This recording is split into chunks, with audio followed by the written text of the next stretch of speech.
You're watching Every Day's a Saturday, USCC veteran. Let's go, baby.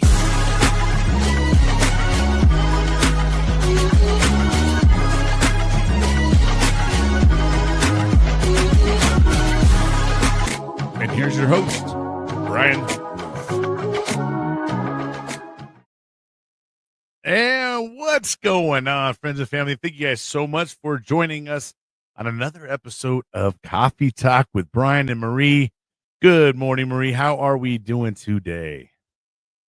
Honestly, I'm having a rough one right now. I'm temporarily staying with a friend and so dealing with a lot of emotions. I won't go into details. If anybody wants to talk, I can tell them, but I know that things will be okay. I'm just, kind of rough right now. So I might end up crying a little more than normal, but it's okay. It's God's will, and just giving myself some space to process through some stuff. So trying to heal out loud with other people. So I'm not going to pretend like I'm okay right now, because I am not, but it's okay.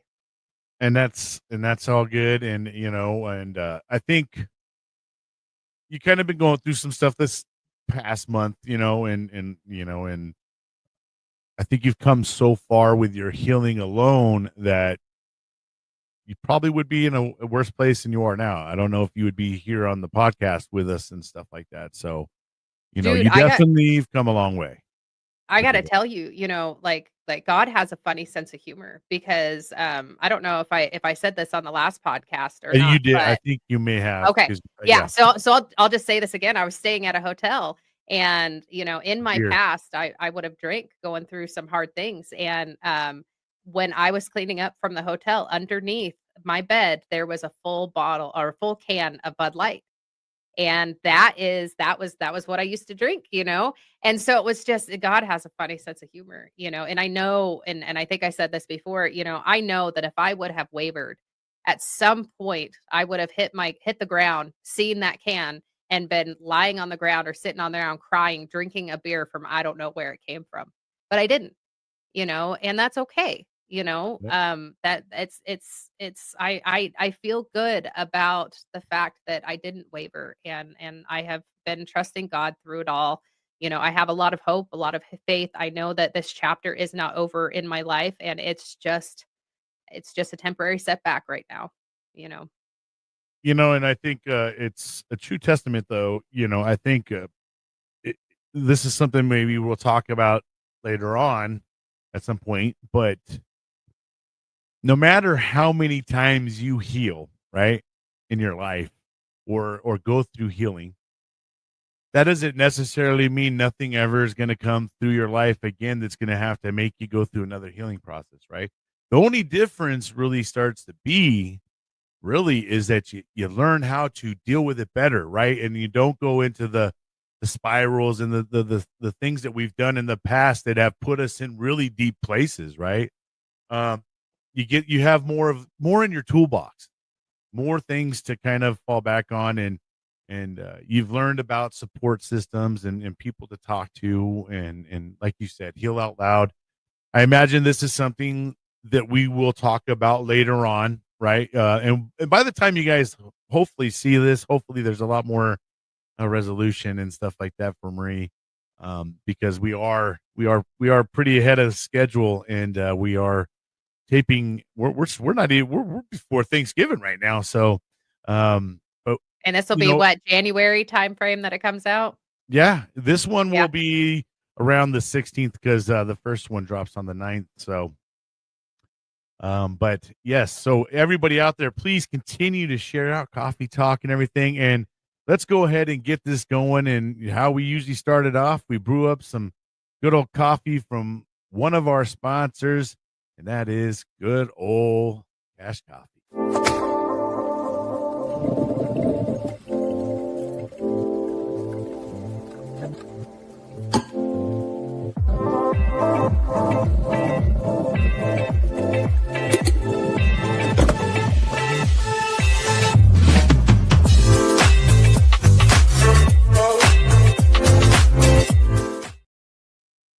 All right. Go check out some Cash Coffee. If you're local in Utah, they are located in Logan, Utah. And if you want to go check out a really cool coffee shop, I have never seen anything like a coffee shop like theirs. It's pretty much like a museum. They have all kind of artifacts from wars, that the veterans have brought them, that you know, they've handed over and allowed them to keep it there on site. And from what I seen, and Marie literally sat right there into the shop, but it is wall to wall, and even I think ceiling damn near full. I don't know how much room they probably have for other stuff, but uh, it's pretty cool. You got to go check it out if you're in Logan, Utah. Yes. Right. So, all right, now let's go ahead and get ready for our next guest. He is an Army veteran, and he was medically discharged. So I imagine he was cut short a little bit of maybe his time. We'll find out if how long he had planned on going, because there's a lot of our brothers and sisters out there that some of them want it to be career long, but some things are out of their hand, and That that was me. yeah, we have you don't have to be deployed to get hurt. We do a lot of training here in state, and a lot of it's very dangerous, and uh, some of it's very hands-on and things like that. So there's a lot of ways that you can hurt yourself. We carry extremely heavy packs on us. We wear heavy gear, so you can bust out a knee anytime, bust your back out.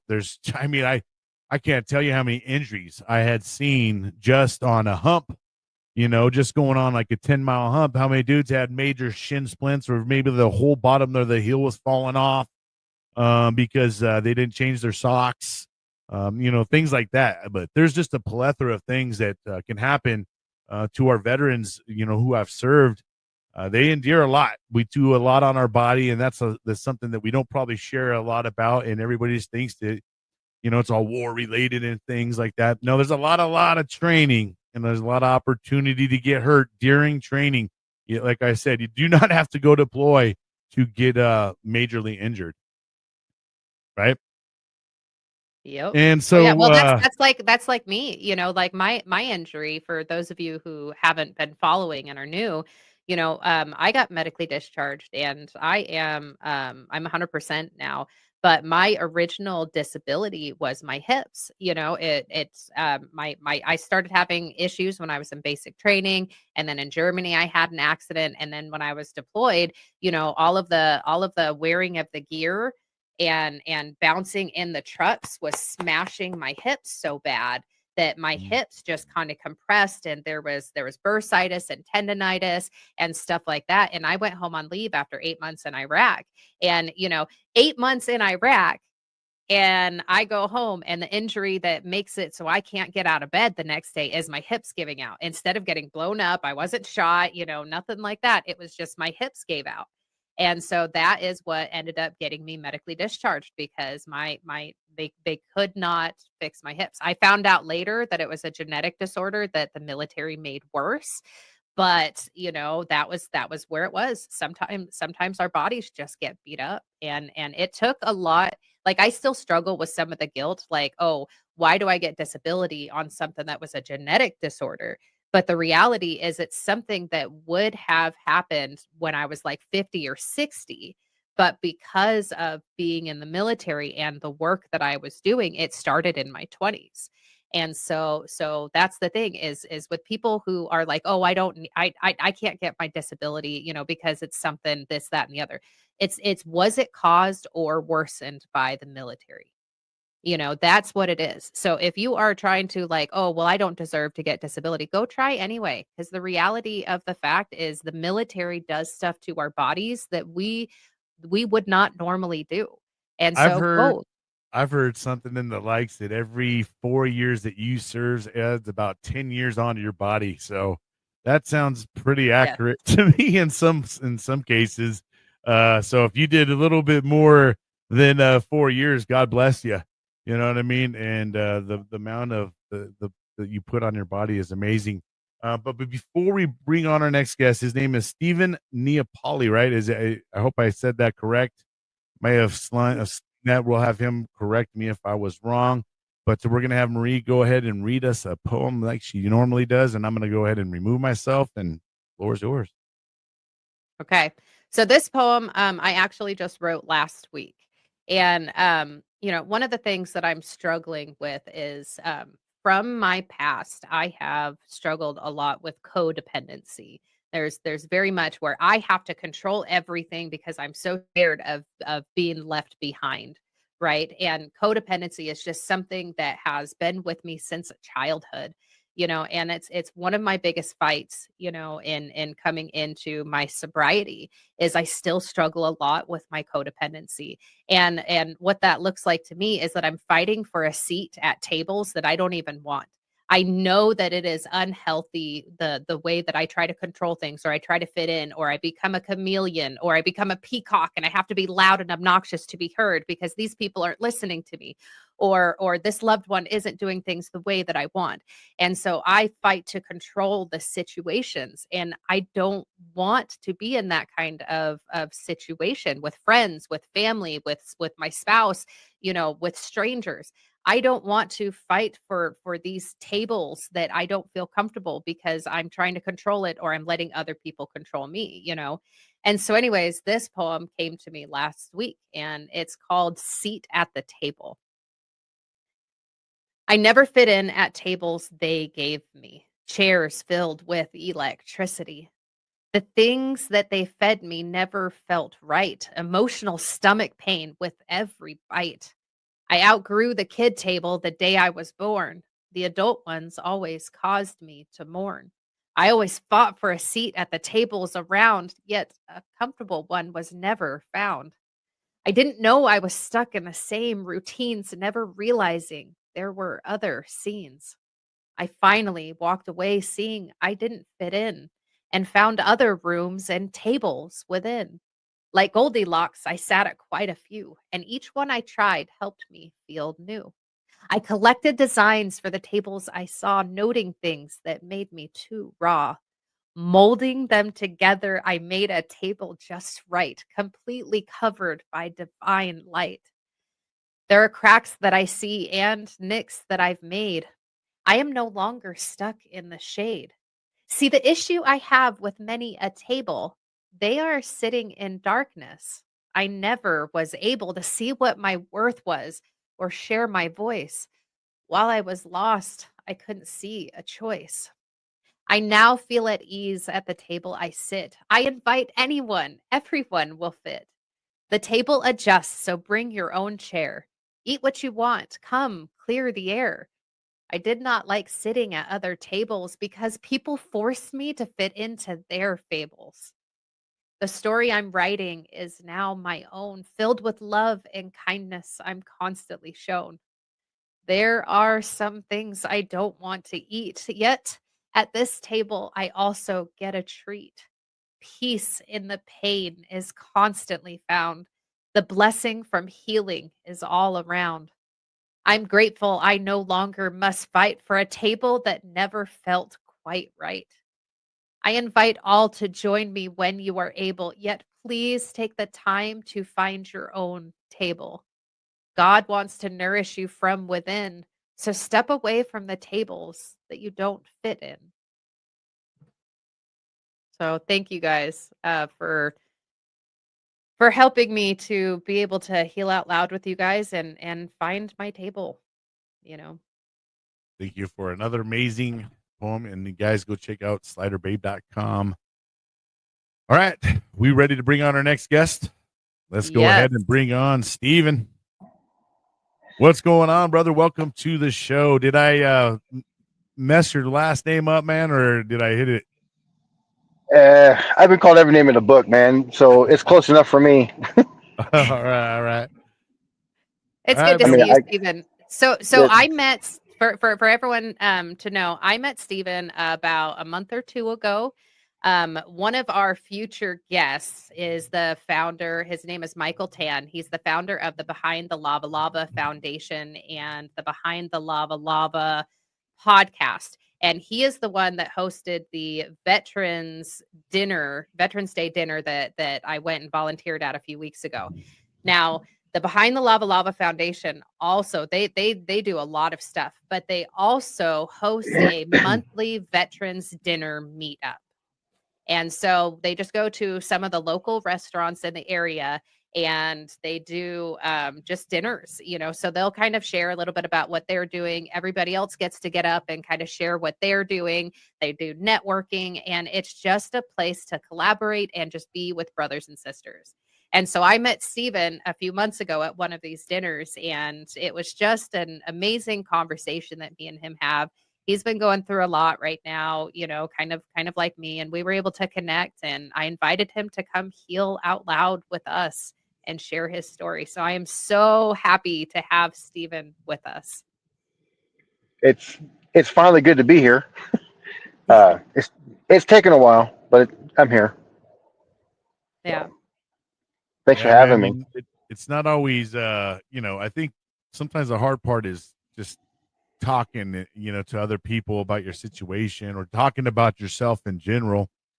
Something that I think a lot of veterans don't like to do as much, but I think we can learn a lot from each other by sharing our stories, sharing our experiences, man, no matter how hard it may be, and I think that a lot of us are starting to learn that that whole suppress it in compartmentalizing and all that stuff doesn't necessarily always work, man. And it's really, I think the numbers will show that something's eating away at our brothers and sisters and taking their lives even after they go through war and stuff like that. So True. I appreciate you, brother, coming on. We'd like to know, just, give us a overview of your time in service, a little bit of what your experiences was, so we can kind of understand, where you come from. And let's talk about, how getting out looked for you and how life has been, man, and give us the good, the bad, and the ugly, whatever you want to share. But it's your opportunity, brother, to share whatever you want, and the floor is yours. Sure. First of all, thanks for having me on to kind of give my 2 cents on everything. First of all, I do have a minor TBI, which causes me to stutter and to I don't always speak clearly. So if that hinders anybody, my oldest brother was in the Battle of Fallujah back in 2004, 2005. He was injured, and when the colonel back home stateside called the house, I answered the phone, and he said, "This is Colonel so-and-so from Fort Hood." I said, "Say no more, sir. I'll get my mom." Handed the phone over to my mom and went down to the recruiter's office, and I was in the Army that day. Wow. I wanted to make sure that no matter what, my parents were going to make it down to Fort Hood. If anything, heaven forbid, anything ever happened, my brother needed anything, we were going to get there. So I joined in February 2004, Fort Leonard Wood, Missouri, as a musician. Awesome. I almost changed my MOS to be in the Army Choir. So that is amazing. Yeah. Yeah. So if there's any 42 Romeos out there, cool, get some. I specialize in saxophone, clarinet. That's what I did in the Army band. Outstanding. So, but did you ever get to do any big events or anything like that? Where you in the in the main one, where you got to go to events and things like that, or nah? No, most of my time was change of command, like the parades, 4th of July, Veterans Day, Memorial Day, those kind of like local events. Got you. Okay. Those are two very different instruments, even though they're both wind. Those are very different instruments. So mad props. Well, I played 13 different instruments in high school, so I think it's kind of just helped. Yeah. Wow. I guess you learn one. So I guess you can call me a band nerd, but I was also kind of a jock at the same time. So I don't know, kind of go figure on that one. So The guy that would, during halftime, hey, I'll be right back. I gotta go play the band. yeah, pretty much. Yeah. It sucked, but it was fun all at the same time. But no, How like long? How long did you do the army band stuff for? I know I'm like jumping in. You're just good. got started, I did army band, so I transitioned from the band in December of 08, no, 07, and then I was in Iraq by August of 08, so like 8 months, 9 months. So I did like almost 4 years in the band. Awesome. Yeah. So again, I jumping early. I went from the band and I went to an engineer unit. I wanted to see something different. I wanted to do something else. I wanted to learn a little bit more about what the Army was about. I went from a non-combat unit. Well, really, the band. It's a lot of the band guys you'll talk to, like commanders, or even just like regular GIs, they'll tell you like the band is easy. You're not really in the Army, but being in the Army. You do PT, you do your PT test, and you get paid by the DoD and all that, but you don't function as a natural like a line unit. You're not a line unit. That's not your job. And to be honest with you, when I had gotten to the engineer unit, I had forgotten. It had been almost 3 years, since I'd even bothered to stand in formation. So they were talking about like, platoon leaders, platoon sergeants, and I was like, I don't know who is that. I forgot all about it. In my unit, there's only 2 platoons. It was A and B. That's all it was.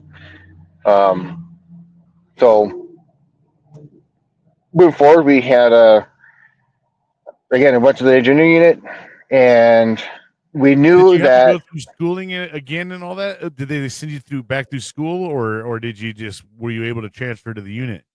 I was supposed to go to school, but the deployment came first. Got it. That's interesting. Hey, you're not prepared. You didn't have no time for schooling. You had to go on job training. on job training. That's really what it came down to. Yeah, it was a lot of. We went to the Yakima Training Center and spent a lot of time there. Did you deploy out of Washington? Yeah. When and what unit? The 81st Brigade from the Washington National Guard. Okay. I was attached to field artillery to I don't remember it anymore. 210. It wasn't. Okay. I deployed out of Washington. I trained in Yakima. I was with the field artillery unit in Iraq, 3rd Brigade, 2nd ID. 3rd Brigade, yeah. 137. I know exactly where your barracks were. Fort Lewis, heck yeah, baby. Yeah. Get some Fort Lewis, baby. Get some. Yes. Yeah. Awesome. I grew up in. What year was that? I deployed in 08. Okay, so we probably took over for you because I was 09. Okay, yeah. That's awesome. Oh my gosh. Small world. But I grew up in Tacoma, so like Fort Lewis is like that's my training ground. I love that place. Tacoma is right where Fort Lewis is, which is now JBLM. While I was deployed, JBLM, yeah. While I was deployed is when they turned it. Like we left Fort Fort Lewis. We came back to JBLM. Yeah, came back. Yeah. Oh, man. 09. Don't get me started. Oh my gosh. Dude, we probably like hung out with some of the same people. We probably ended up in the same bars and restaurants at the same time. Probably. Like that is funny. That's probably. Awesome. Yeah, probably. So military, it's kind of there's a lot of people, but it's really small at the same time. Yes. Yeah. Yes. What? Oh well. Okay. I was in Germany at this time. Oh really? So what unit were you there? I was in Japan at this time. I was in I was in the Air Force. I was spent this much time. Oh my gosh. Yeah. Oh, that's fun. Yeah. So. Where in Iraq did you go? So we were assigned to MNC North Mosul. Okay. Yeah. And so like I did convoy security from Turkey, essentially from Kuwait to Turkey. But like majority of it was just like MNC North.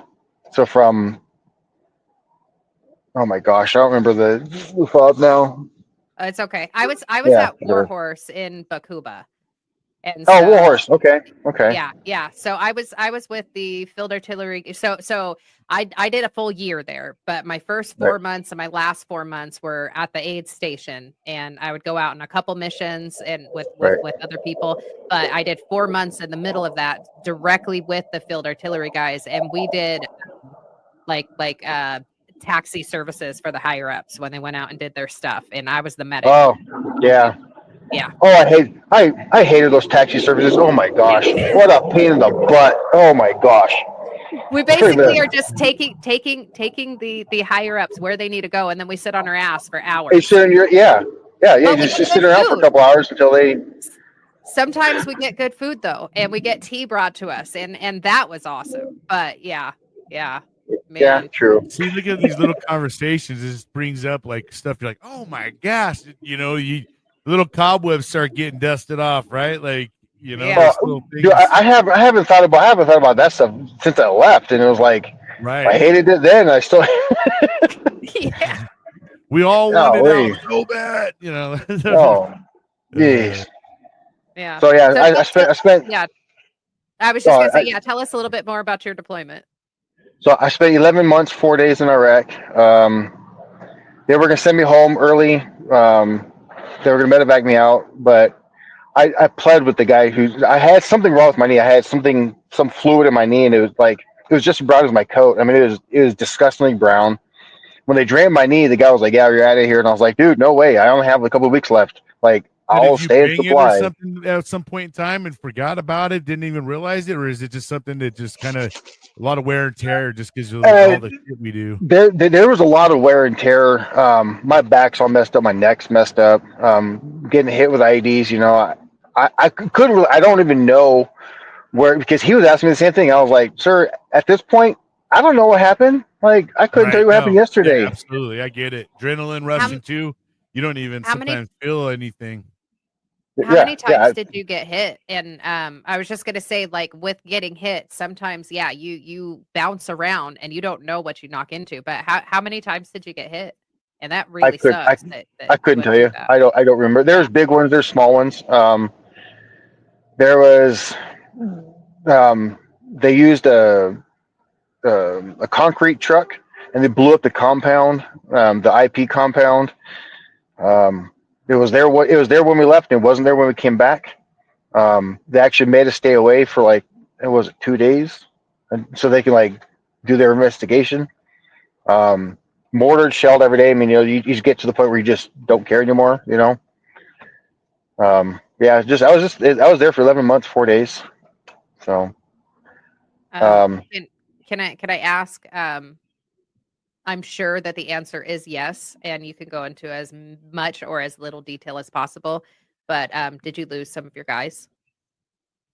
no, no, we never No. lost a Okay. single guy until we got home. Okay.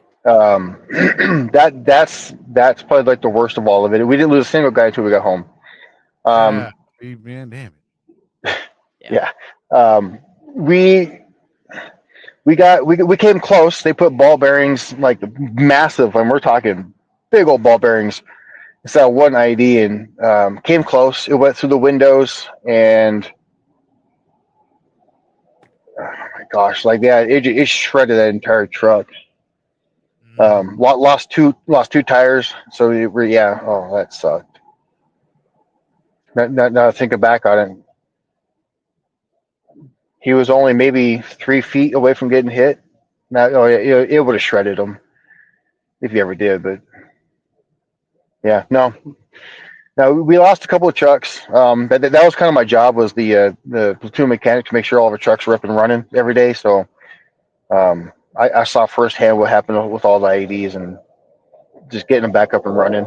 So Yeah, um, they used a lot of ball bearings and stuff in those IEDs and stuff. They would just literally shred through shit. oh yeah, the exterior boxes you put all your the storage boxes on that on the outside of the trucks. Man, just yeah. shredded those, shredded those things up all the time. And by the time you guys were over there, IEDs were a big time thing, I imagine, right? I mean, you guys that were dealing with a lot of that, like people that were your buddies during the day and then bombing you at night type shit, right? Yeah, yeah. So we went from we started at well, so when I first got there, we got there in October of '08, and we started with day missions. And then by the time we left, we were doing nothing but nighttime, 0203 SP times kind of thing. And they only gave us an hour or an hour and a half to get places. And when you get hit, you're not going anywhere. You got to secure the scene. And so we'd sit there, have the road blocked off until about 9-10 o'clock in the morning. And that sucked. Traffic would back up, and then you get all fidgety, and your anxiety is skyrocketing because you want to start shooting cars. But 100%. Yeah. So this is a question that you can go into a little bit later, but it's just the thought process that I had with somebody who has dealt with, this is where my brain goes, right? I bounce back and forth. But Right. for somebody who has dealt with so many IEDs and stuff, how hard was it for you to transition back into the civilian world? And because I know for me, I still, when I see something on the side of the road, because I was a driver, off and on while I was Yeah. over there. And Yeah. I still look and I'll see something on the freeway and I'll freak out. And I'll be like, nope, I got to stay away. Or I'll see a truck that is too heavy on the back. I'll see that and I'll be like, that is not okay. Get away. Or I'll see someone slow down or someone will cut me off and I freak out. And so Oh my God, during gosh. accidents, I can't walk up to the scene of an accident without fucking feeling horrified. Yeah. It's Well, yeah. it's like Yeah. I didn't even get blown up in a truck, but I was still trained to look for it. And so, Yeah. and I've seen the trucks after. So for somebody who got blew up so much, how hard was it for you to transition into civilian driving? The state came down when we got home I got home in September of '09. The state came down and told the entire military, you're not allowed to drive for 30 days. So they actually they what you call our licenses. They put a temporary ban on our license. We could they told us we couldn't drive for 30 days. My now ex-wife, she found out exactly why they put it. They took our licenses away. I was running shit over constantly. From point A to point B as fast as I could. I still kind of drive that way. But yeah, I was running shit over all day, every day. I'd see things just on the road, and I would either go from right lane to left lane, just cut over, or I'd run it over. Still today, I live in Utah now, so it's not as bad. But the freeways here, Utah, this is the worst state I've ever driven in. I've driven in almost 46, 47 different states. This is the worst state I've ever driven in, bar none. Bryan, we call them the Utards. Yes. She's not lying, buddy. She's not lying. These people are the worst. Horrible. I've lived all over too, and this is jeez. And the worst part is oh, go ahead. Oh no, you're good. Oh, the worst part is they'll flip you off when they know. They'll flip you off. They'll cut you off, and you go around them, and they flip you off. Yeah. And they flip you in the hog. Hi, oh, dude. Yeah, this place is horrible.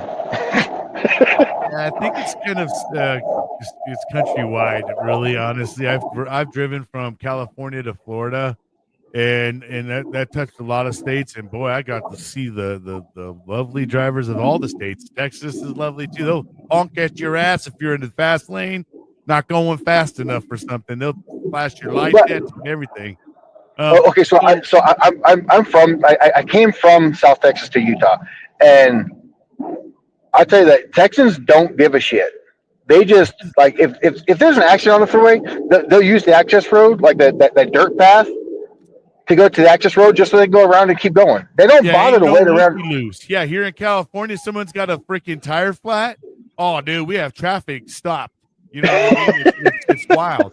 But what I was gonna say real quick is it's funny how you guys talk about, driving when you come back home. We don't talk a lot about that because my mom and little sister and brother came to LAX to pick me up, and they thought that it would be wise to bring my truck that I haven't driven, since I've been gone. They're like, "Oh, we'll bring his truck so he can drive his truck home." Nope. And they not a good were idea. all holding the old shit handle the whole time. My mom said, I never felt so scared in my life driving with you home. I said, well, I was used to driving a certain way over there in the Middle East, like a certain they way, don't drive yeah. like how we do here in California. Not so. I'll tell you what, those people will drive like an inch away from your bumper and never hit you once. Yeah. You know what I mean? Yeah. Like Yeah. here, we could not even do that without. Oh God, what the fuck? Beat your, Yeah. Well, in our, like they had the Toyota Hilux, the pickup, where they just stack all that crap on top of it and to be dragging on the ground, Hey, you can't do that here in the States. But man, dude, I see tell you what, camels in the back of people's trucks, dude. A little camel horses, yeah, a whole camel. Legit. Like, good night, dude. Legit. That is, yeah. It's just the most.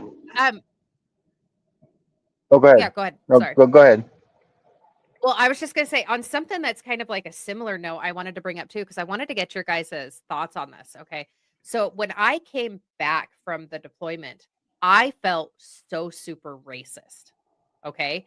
And the reason I'm saying this is like when I went to the airport, I was so scared anytime I saw somebody, from the Middle East wearing those dresses. I can't remember what they're called, and I apologize, but whenever I would see them, whenever I would see them wearing those and they had a bag with them, I always like my initial reaction is this someone dangerous? Is this someone dangerous? And I felt so racist for the longest time because I'm like, I this don't know is what if I I'm would call it trained to racist or if you were like I wouldn't call it racist either. Profiling.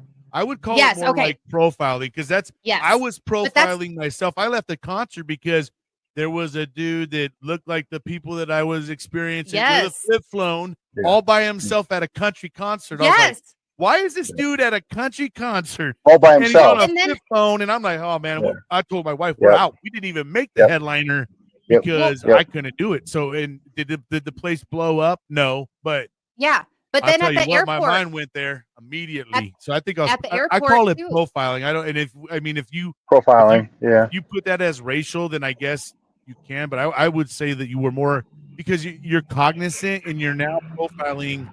But that's part of that's part of the PTSD and being the hypervigilant too. Well, it's not. That's the thing. I was at the airport and like I would see somebody leave a bag to go get a drink or to go to the bathroom, and I was freaking out inside. Oh yeah. Well, I would actually walk away from that. Like I mean, me personally, I would if I saw that I would just walk away and feel some kind of way. You know what I mean? Like, go ahead, Steven. So let me go back to Iraq real quick. So the way our convoys went would be like we'd have 3 trucks, right? We have one would drive right down the middle of the road, truck 2 would be on the left side, truck 3 would be on the right side, right, or whatever. Staggered. And our lead truck says, "Hey, garbage bag left side," so that'd be my side. Well, we went over, we ran it over, we kind of did our job. We ran it over, backed up, ran it over. We just, a couple of times, like the weight of the vehicle, if it was an ID, it would take the blast of the ID, right? So we ran it over a couple of times, and then like we couldn't decipher exactly what was inside this bag, and it had kind of popped open and everything. And my gunner was like, "Oh, I can't tell what's in it." So I roll up, I open my door, take a couple picture of it. Me and my teammate they're flipping through pictures. They're like, "Yeah, we can't tell." So we get out and we're like, "Hey, I'm just gonna get out, and you guys can move the truck up, cordon the area, blah blah blah, and I'm gonna figure out what's in this bag." We did find some wires and stuff like that we thought would be in this thing. So I get it and I kick this bag. So I take my Kevlar off, I take my vest off, I take my blouse off, I take my boot. I'm down to like my pants, my undershirt. I'm gonna die. I'm gonna die. Yeah, right. I'm not gonna die all suited up. I mean, this is stupid, right? Like, if they give that crap to my wife, like, give it to my wife and tell her I died like a man, right? So I'm out there and I get out We're and about I to go kick play this bag. kickball with this mother freaking palm. You know? Yeah, You're like, dude, and I kicked this bag, dude. I kicked that bag, and it was sprung open and trash and shit everywhere. Praying the whole time. bro, you know kind damn well your balls went right up into your throat right when you kicked that fucker. Well, because nothing had blown up before, right? So we run it over, right? So I mean, technically it's safe, man. Dude, the second I kicked that bag, man, it was like split open. I was like, oh, whew, I'm still here, right? So yeah, there was a detonator and wires and batteries that we crushed and everything, and then I dug out the IED by myself, like I dug it out bare hand, about a foot.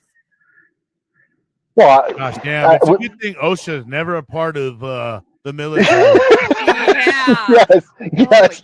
No, dude, OSHA would have a headache with just being in the motor pool. Good night. Yeah. But I get out and I about a foot and a half down or so, and command's like, okay, just light it up with chem sticks. So every chem stick that we can possibly get. Man, you can see this crap from space, man. And just taking pictures of it, and we document it and everything. And dude, yeah, you're not wrong about having balls to kick that bag though, because if I kick that bag and it blew up, yeah, bro, there goes the foot, or there goes your life. I mean, one of the two, legit, not going to come back. So but I know, yeah. I want to point out, okay, as for non veterans, that are watching this, we have a really healthy, it is healthy for us. We have a healthy sense of humor about this stuff because we try to find a way to process through the pain. But we also have to process through the pain. And so I know this might be something that we'll get into a little bit later. Okay. But I just wanted to say, like, after, you get over this initial like shock factor of what's going on, and then you find humor in it, because the humor is like, what the hell, if I'm going to die, I'm going to die. But I guess my question is, have you been able to, and we'll go into more details about when we talk about transitioning, but have you been able to process through the heaviness that actually was that moment and the other moments that you've been through being deployed? Like how do I word this? How long did it take you to realize the heaviness of this moment that you just had to face your mortality while you were deployed and while you were getting blown up and this? How long did it take you? For me, it took me, getting sober. And so I'm just wondering how long it took you. Yeah. Thank you. Give yourself I just want to add this on real quick to what Marie said is something, if you are a non-veteran, this is something you may not know. But we are given a lot of orders. And when you are given a lawful order while you are serving, you have to execute the order. And sometimes those orders, you're risking your life while you're going to go carry out the orders. Because during time of war, in the Marine Corps, something they really conditioned us is if you disobey a lawful order during time of war, it is punishable by death. They can execute you on point. Yeah. So that always set in my head, you know what I mean? When I heard the damn order out there, like, shit, there was no questioning it, and there's a lot of veterans out there. Like, we just lost a sergeant of the Marine Corps. So one of these orders that I thought was horrible, and now we're starting to see all the outcome from it is the burning, these burn pits. And these men and women, a lot of them were probably privates, PSCs, had to go stew people's feces and trash. And do you think that they had proper PPE and all that stuff? You know what I mean? So now that's just something I wanted to point out, that a lot of us out there, we don't get a choice. And a lot of things, like him going to kick that, someone was going to go do it. You know what I mean? Someone out there was probably going to have to go out there and do something, you know what I mean, to make sure that it's done. And he could have been that one, though, when he went and kicked it, and it could have been a complete different outcome for him. Yeah. You know what I mean? But we all, while we're out there, you are put in task to do things that you may not come back from. So yeah, or how you did could be you seriously maimed. Yeah. So how did you process through, or how long did it take you to process, or have you still, process through that idea that this is something you were supposed to do? You could have died. You had to face your maker. What was that kind of like for you? That emotional stuff. Well, I don't think I've ever actually been asked that question. I don't think I've ever actually processed that yet. That, I mean, like, I've never been asked that question. Like, how did I process that? I don't think I've ever have. There were times where it was actually safer for us to walk down the road and to I know the military gives us all this equipment, like especially the MRAPs to save our lives and whatever, blah blah blah, right? But sometimes it was faster and safer for us to walk down Route Tampa and to like kick trash and like kick rocks and move stuff out of the way than it was for us to run things over. The administration at the time, I don't know if we're allowed to talk about that, but You talk about whatever you want, brother. We have no it came. rules, dude. Obama I've talked about all the the trauma. We had a lot of unit corruption, and I've talked about that shit on here. So yeah, Okay. feel free to talk Feel about free to what you need to. talk about Okay. what you Obama and the Pentagon, they came down with a directive saying if you found an IED, it didn't exist. If you found an IED, mark it, but it didn't exist. If you're hit by an IED, huh?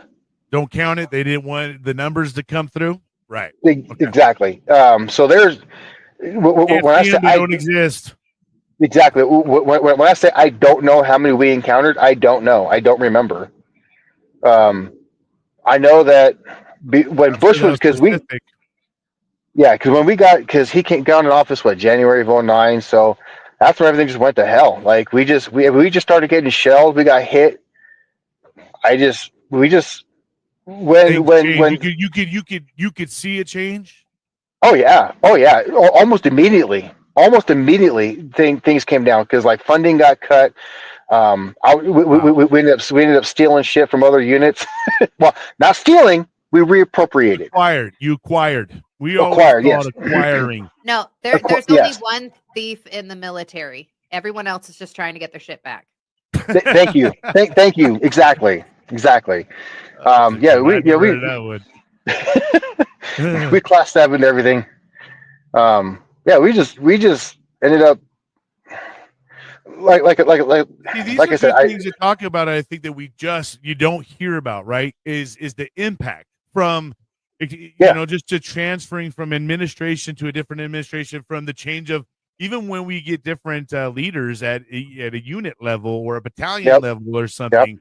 You're like, oh no, who's the new guy? What is he gonna do? Or what's he gonna do? How's he gonna run things? What's his intel versus what was intel or what's new intel? Yeah. So I know that we keep interrupting you, and no, we'll good. give you some space to talk. But so you're not only processing through, like, hey, just the general. I'm in Iraq. I'm dealing with all of this stuff. I have to go and check IEDs. I'm being ordered to do this. You also are being shown that the people who are above you can't trust them, because now as you're in the middle of the shit, they're cutting your funding. They are causing drama, and they're being shady, and they're saying, "Oh, we don't want to know the truth of what's going on." And so now you're feeling like you don't have a voice completely, entirely, and you're dealing with your trauma, but you can't even deal with your trauma because you're not allowed to say, "This is what I went through." Yeah. So that is a lot of stuff that you are dealing with, and thank you for letting us know that you haven't fully processed through it yet, because it's important to recognize that this is trauma. All of these different layers are trauma that you've experienced, and we want to know more about your story. So sorry we keep interrupting, but no, you're good. So on that note, so there's third ACR had gone home, and I want to say they had gone home in like December, January, or something like that. So first cab had come in to replace them, right? And during the rollover, a child was killed. They were run over by a Bradley. Why the Bradley was last truck in the convoy, nobody knows. It was driving backwards. Nobody knows why. but they had run because the kids would run in between all of our trucks, right? They would cause us to like they would play Frogger with our trucks, and this kid lost. If not throw rocks. Yeah, they would just they'd be stupid. And one day this kid lost, and so sergeant major and company commander and somebody else, like a couple higher up kind of folks, were like, they would go out and they'd meet with the family and they'd try to pay respects to the family of this fallen kid, and one day they're, oh, come back, right? They would always tell them to come back, and the day they were supposed to go back, like, again, if you're more than a platoon sergeant, you're the E7, you're supposed to ride in a Humvee or in a MRAP, right? That's what you're supposed to do. That was our directives. Like, if you're higher than E7, you're in an MRAP no matter what. And by the way, an MRAP, for people who don't know, it's mine resistant ambush protected vehicle. Yeah. And so it's these big tan vehicles with armor on it. They're huge. Yeah. They're tall. They're very top heavy. They actually have a lot of rollovers because of how top heavy they are. Yep. But just so people know what they are. Yeah. So the truck, they had a V hole. So like the blast would come in, like it would hit and it would like deflect out. So like you wouldn't take the brunt of the blast inward. Yeah, I guess people can YouTube like blast videos, but anyway. So again, if you're E7 above, you ride in an MRAP, preferably the RG33, which is like the Cadillac of what we had. Huge, giant vehicle, very long. Again, top heavy, very long, and just ridiculous. And by bar none, one of the best MRAPs I ever saw in Iraq. I ever drove. It was bar none one of the best ones I ever drove. It was the most comfortable one for sure. Yeah. And you're still bouncing around and getting TBIs just by driving, because you're like, boom, boom. I drove that too. So it's like boom, boom, boom, boom, boom. Yeah. And if you got hit with an ID in it, oh, you're screwed, because the reverberation, the noise, the sound, it just back and forth. Oh man. So that's when my hearing's all messed up.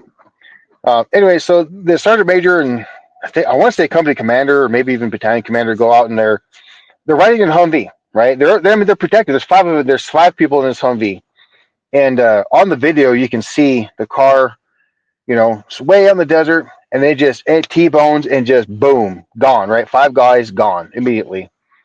So they call us all out, and they're like, okay, go, cordon the area and et cetera, while everybody can do their investigation.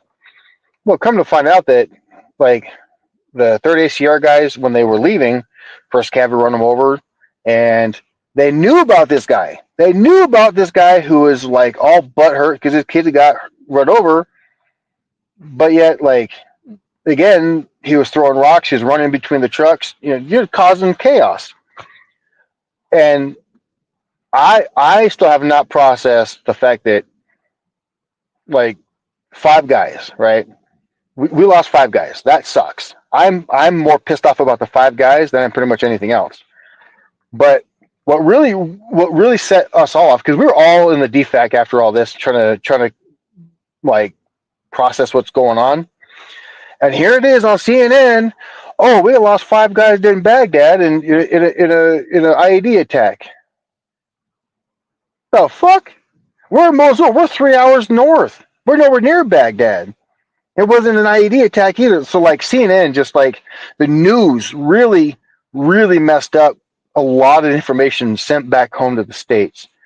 And because it was a blackout, because people died, we could. Hold on. Let's just say that real quick. So, a blackout, for those people who don't know, when you're deployed, if you are in an incident, what they will do is they will actually shut off the internet and phone calls and shut off everything, because they want to be able to control what information gets out. So they do a blackout so that we can't talk to family and friends, so that the people who have been lost or affected, they don't get the information third hand.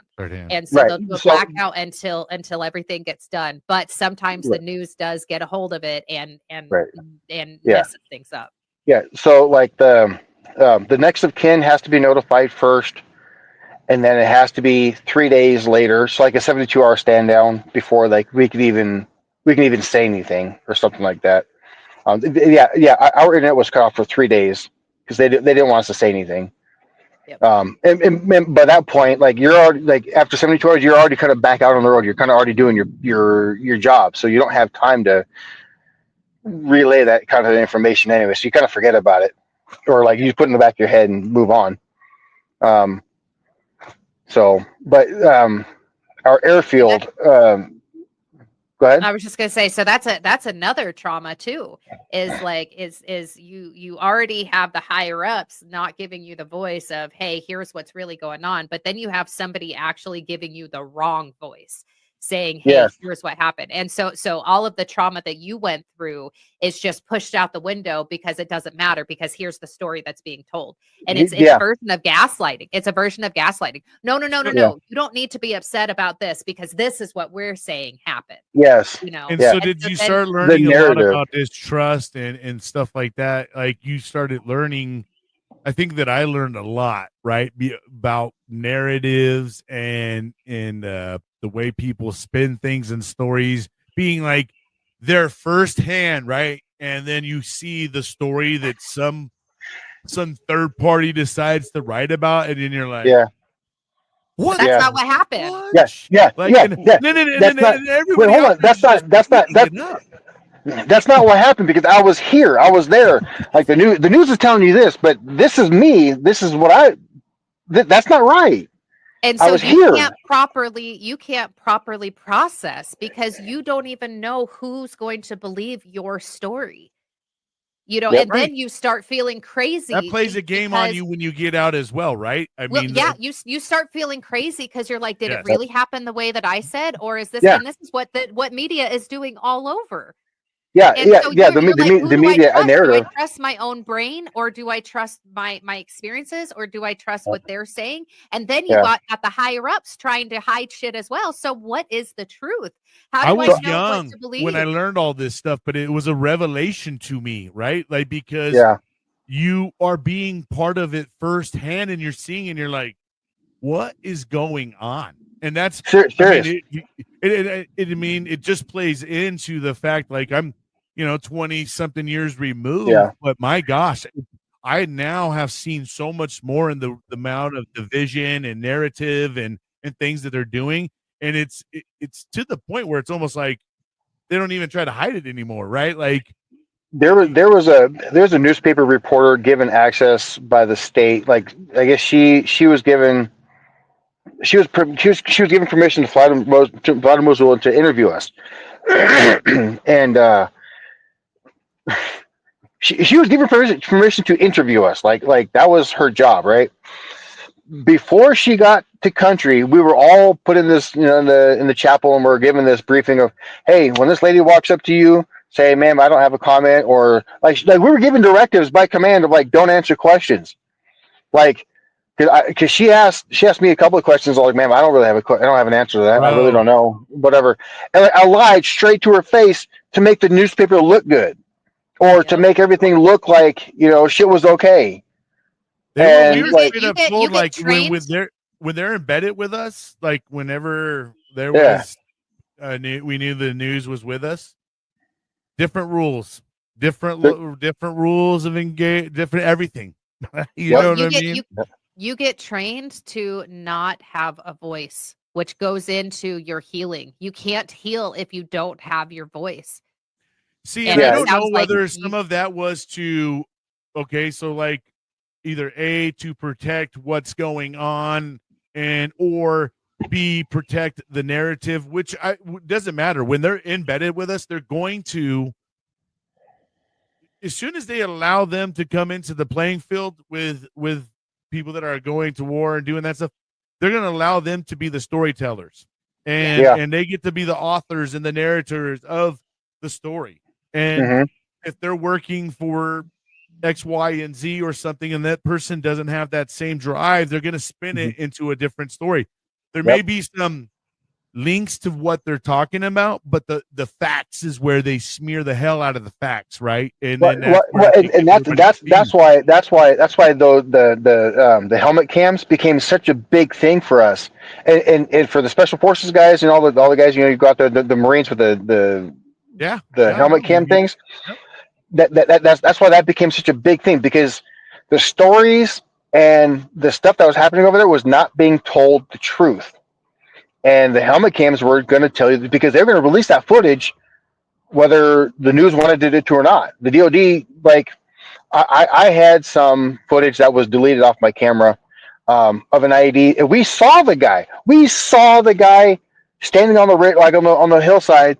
We're like, hold on, stop. And then this guy, he's looking right at us. He's staring at us. He's like waiting for us to pass by. And of course, our truck was like, hey, can we shoot him?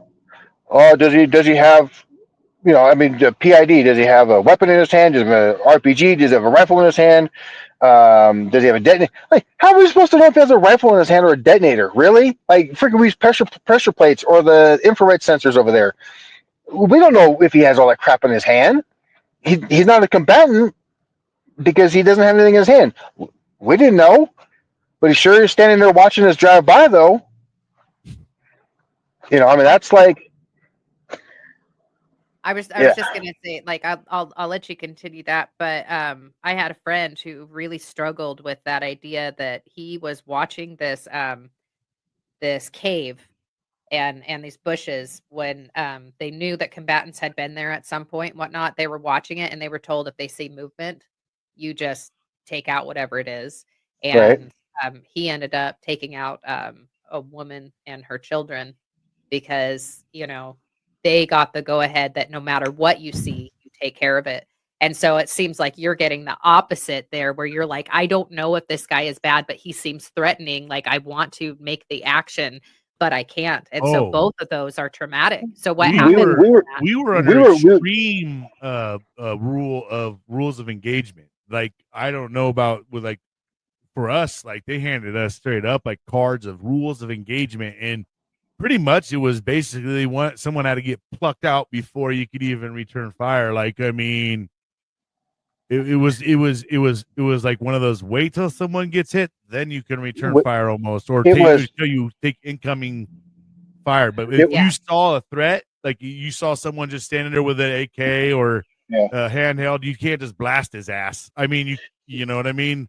You can. We had to have PID call it up to the desk, have them send their goofy ass drone or the balloon over to verify, and then by that point, the guy movement, and then muzzle flash wasn't good enough. So there's a guy that actually shot an RPG at us through the tube on the ground, and like we're just standing there. He shot. We watched him do it. He's an RPG. He's just stood there as if he wasn't anything. So he was no longer a enemy combatant. Like, so then what happened with this guy on the hill? So that guy, we ended up getting the truck behind me. So truck 3 ended up getting hit. So we don't know if it was command or we don't know exactly yet because we ended up shooting at him. But we don't really know what happened to the guy because I didn't go over the hill. I didn't bother. I just started shooting at him. Because when the ID went off, like the truck one, like the lead truck and my truck, we turned around as fast as we could. We just started unloading on them the hilltop. And truck 4, which was like our convoy our convoy leader guy, he came up and like the 1 and 4 went around the hill and like I don't know what happened, but I had to stay with the down truck. But I don't know what happened to him. But yeah, we lit him up. That's all I know. And that guy, he like again, an enemy. He didn't have a rifle on him. We couldn't tell PID. We couldn't tell muzzle flash. Nothing. We didn't know. All we knew was that there's a guy sitting up there on the top of the hill, waiting for a truck to roll by, and lo and behold, we got hit. So, I guess if they would have allowed us to shoot him beforehand, we wouldn't have gotten hit. But see, that's a struggle that a lot of people have, right? Is like you just don't know. And that is a struggle too, because there is a possibility that could have been just somebody who was just watching this happen and with somebody else. Or it could have been that this guy was orchestrating the whole thing. And the reality is you just have to react to what's going on, and you don't know the whole entire truth. And that is when people sit and judge a veteran for Yeah. what they had to do when they were deployed, I tell them to shut the fuck up. Excuse my language. Because No, you just legit. don't That's know legit. when you're in those moments, you don't know what is going on. You're dealing with you have to go with your intuition. Doesn't matter. B, You're you under have to orders. do You're under you have to orders. yeah, you have to go with your orders. You have to go Mhm. with what your own mentality, what you can see What? and perceive what's going on, and the Mhm. history of the location. Are these people normally combatant or are they not? And then you have to play with all of these roles and you just never know. And the reality is we are not horrible human beings for the things that we are doing over there because we are following orders. We What? didn't, like Brian has said before. This is just like a separate side note. So Brian does another podcast called Divisive Measures, right? Okay. And he really focuses on the fact that when we joined the military, we didn't join for the left, we didn't join for the right, we joined for our country. Right. We joined to do what we felt was right, for ourselves and for the country. And so we didn't go out there with like motives of, hey, we're going to go hurt somebody. Hey, we're going to do this or, whatnot. We went out there and then we followed the orders after we're doing the things that we feel is right. We joined to better ourselves and to better our country. What we had Yep. to do over there was not something that we just chose to do willy-nilly. And so, yeah, shit happens. Yeah. And it's bad shit sometimes, but Just like the stop story you gave, Marie. I condemning. mean, Stop condemning the veteran for what they did during their deployment. Like, get Well, over well, well, yourselves. well you're right because we serve for the buddy left and right of us. Yes. We 100%. serve for the buddy who was taken before us.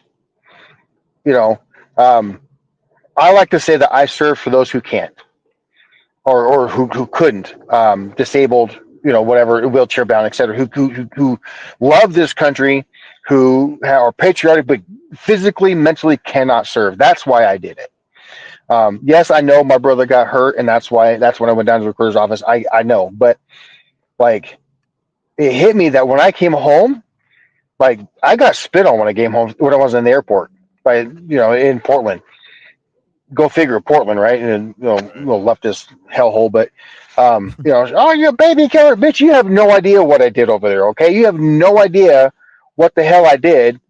I could have sat in an office the entire year. You have no idea what I did, and to come over and call me a baby killer, like get rid of your right, because you're right, Mary. It's about like all the things that we have to deal with constantly, because we don't know what the next turn's going to be. We don't know what the next breath is going to be. We don't know. All we got to do is just rely on the training that we have, the command staff that we have.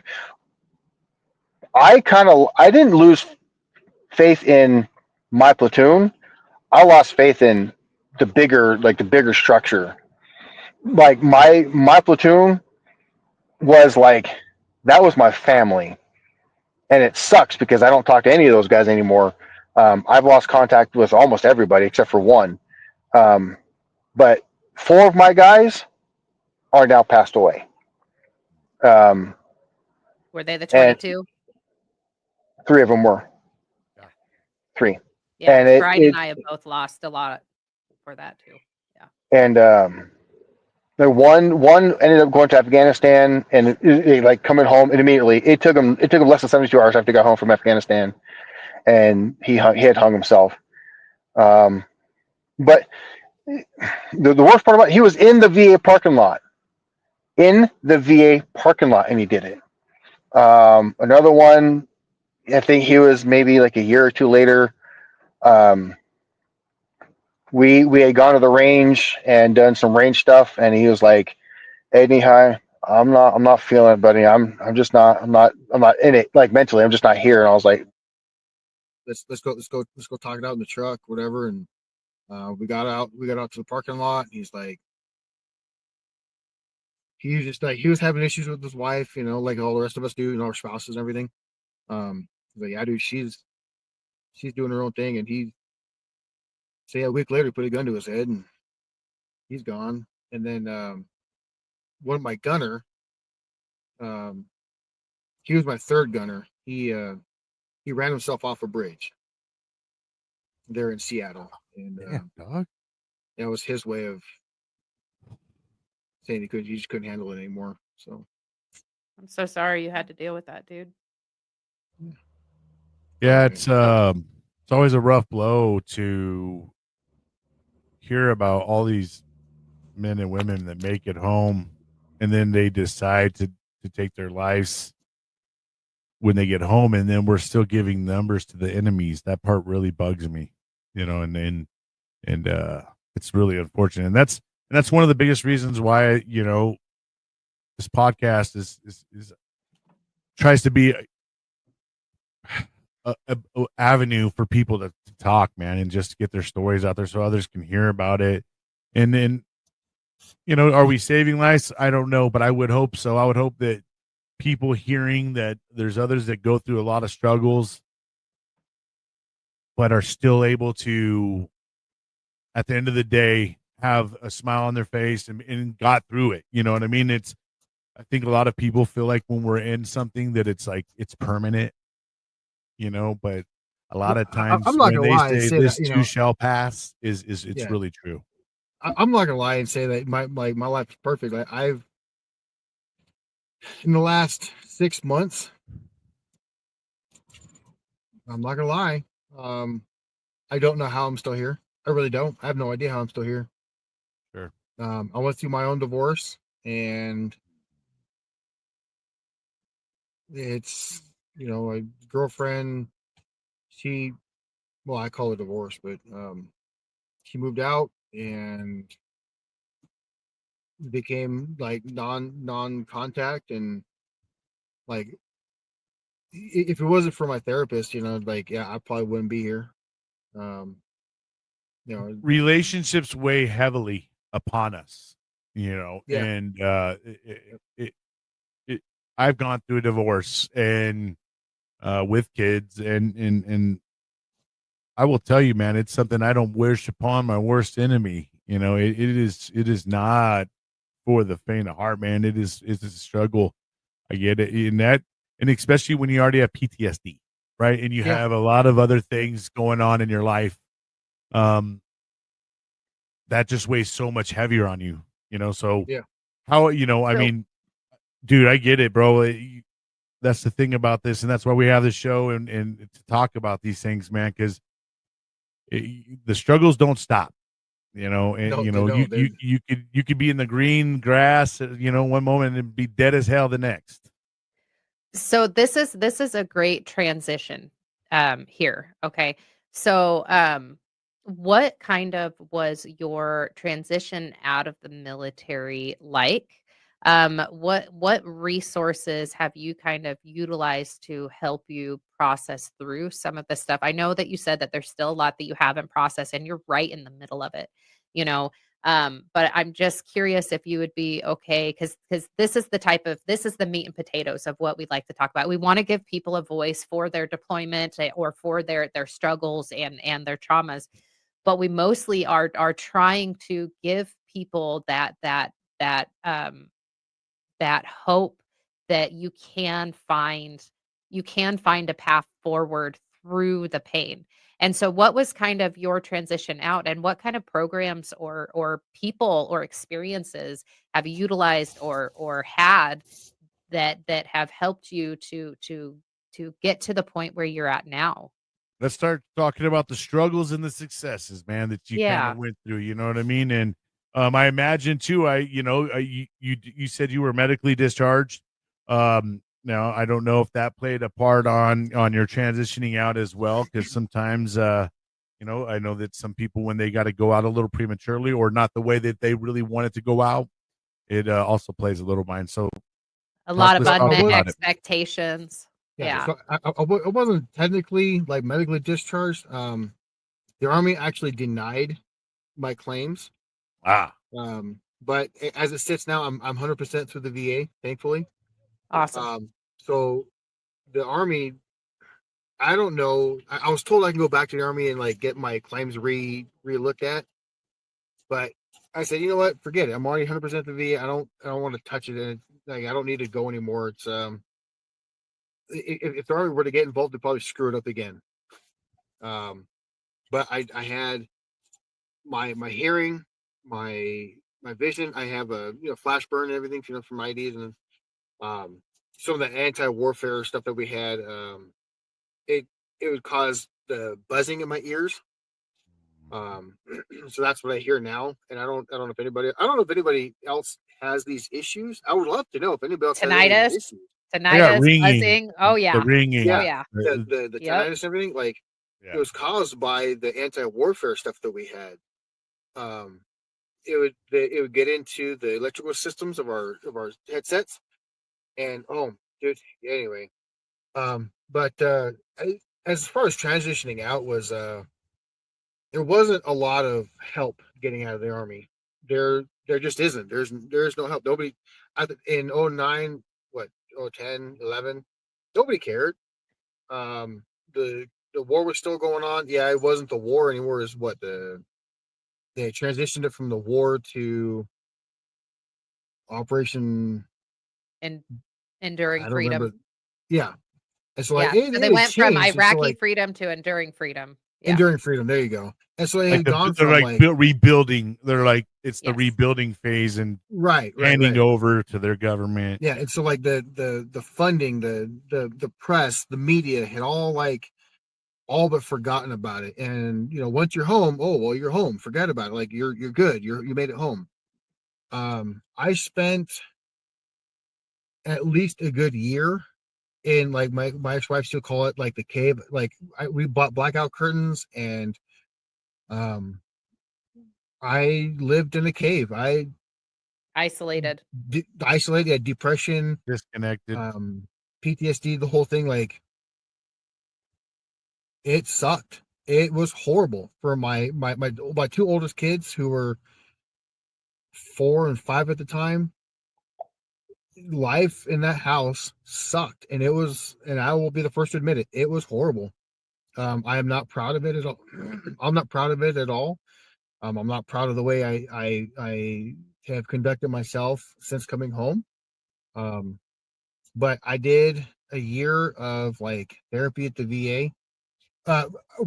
My ex-wife was very, very proactive, and it's kind of a good and bad thing, because she listened to everything the FRG had to say, but she didn't care about what I had to say.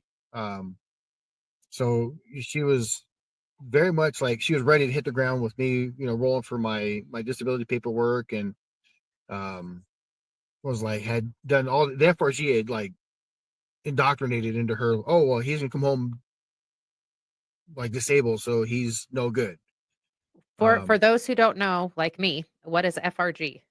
Family readiness group. It's I don't know what they call it anymore, but it's the family left in the States, that is a group. How do you? They kind of prepare the family for what's coming. Yes, yeah. Okay. They take care of the family while you're gone. Okay. Essentially, Got it. that extended family that everybody keeps talking about. Okay. And husbands, wives, boyfriends, girlfriends, The kids, they're all Pindas. invited to this FRG group. And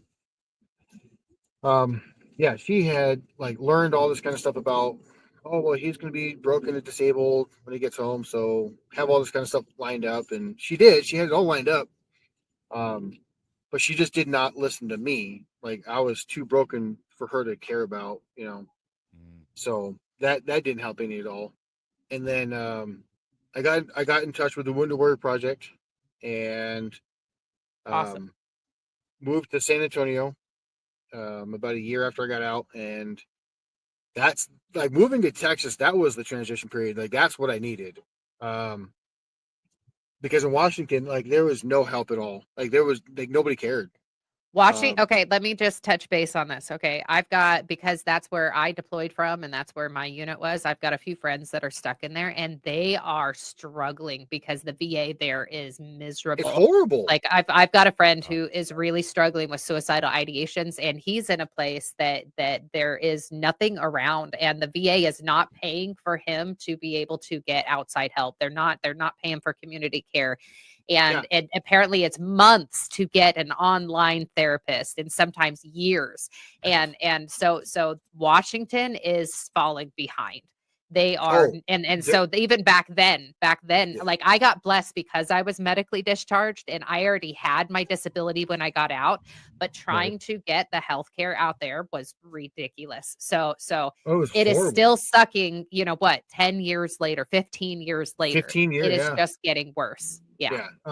So I just want to put that out there. If you're in Washington and you are struggling, please know that you are not alone. If it really is that bad, go somewhere else. And I know that sucks to uproot yourself, but go somewhere else because they are struggling, or get involved with helping them because they need resources. They need help.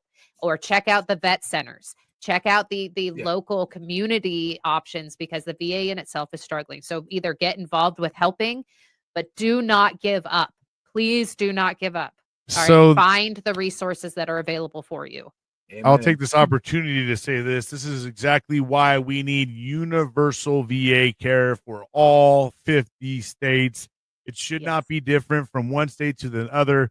When we joined the United States of America military, we joined for our country. We didn't join for our states, and we didn't join for our cities.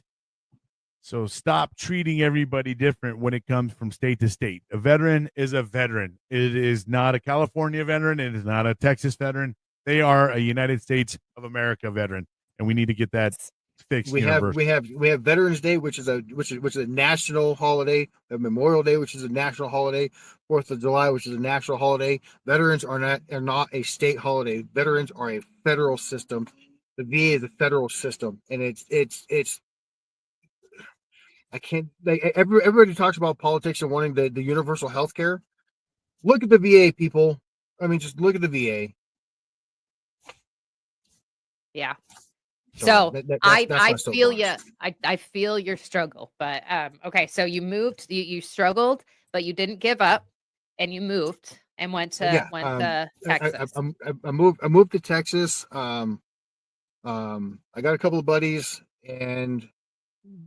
Hunting hogs in Texas.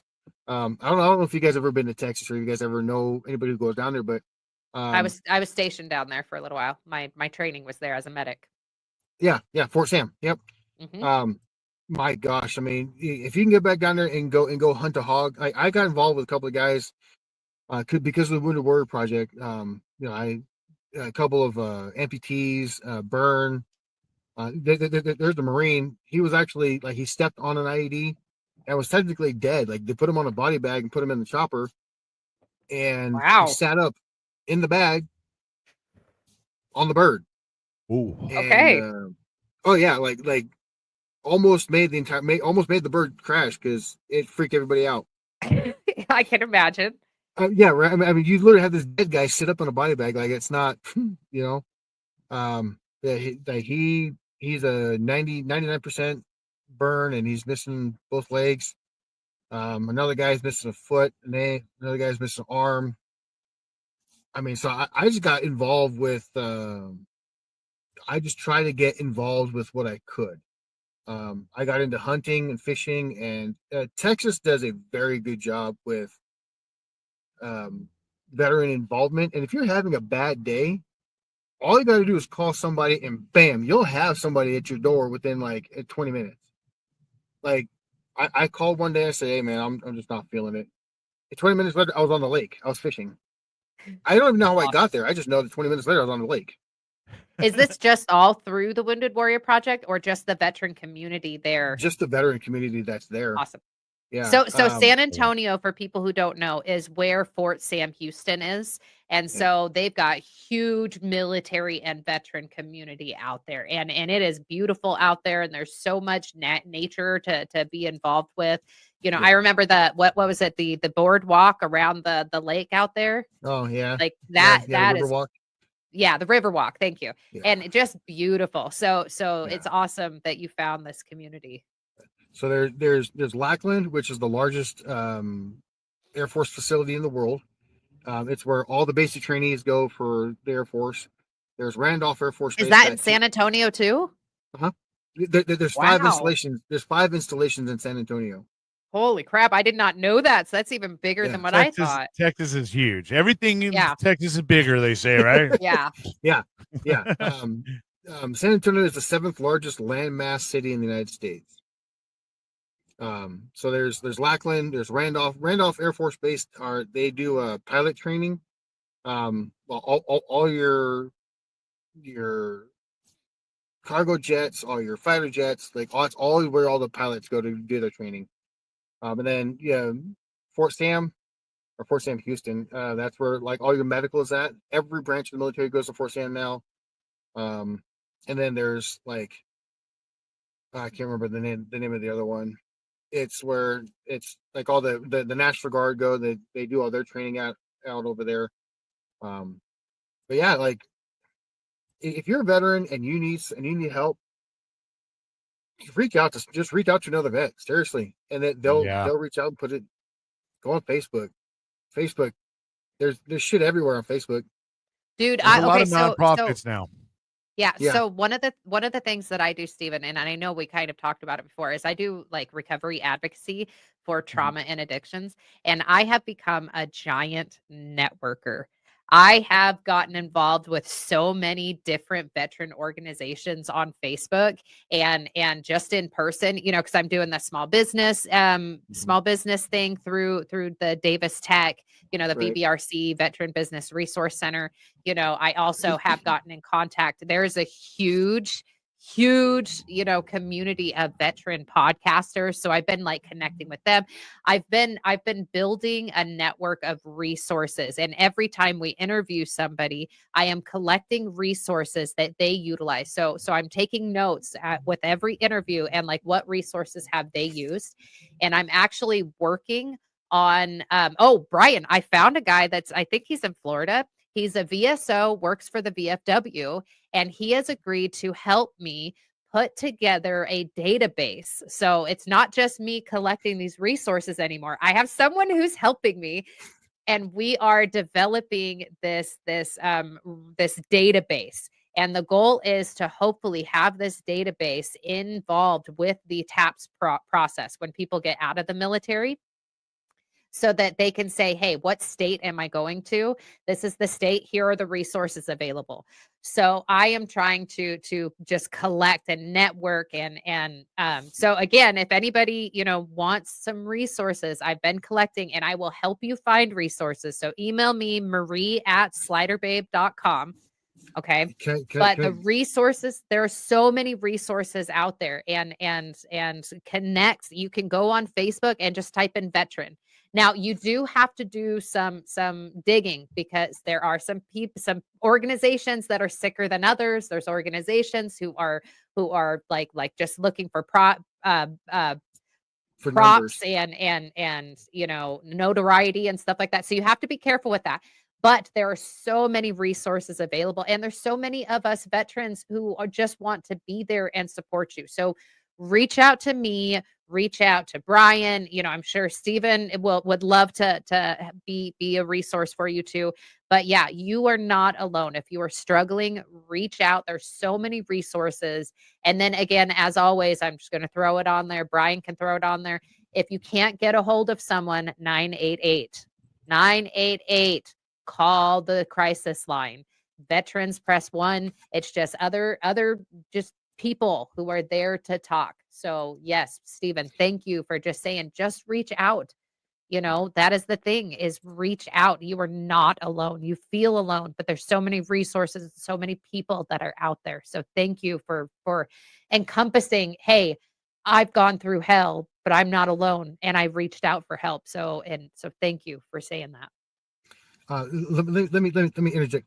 Do not trust your state resources. The websites, garbage.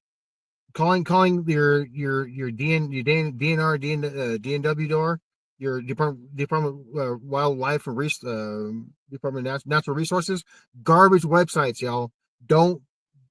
Your state resources suck. Okay, it belongs to the state, and you already know the state sucks, so don't trust it. It's trash.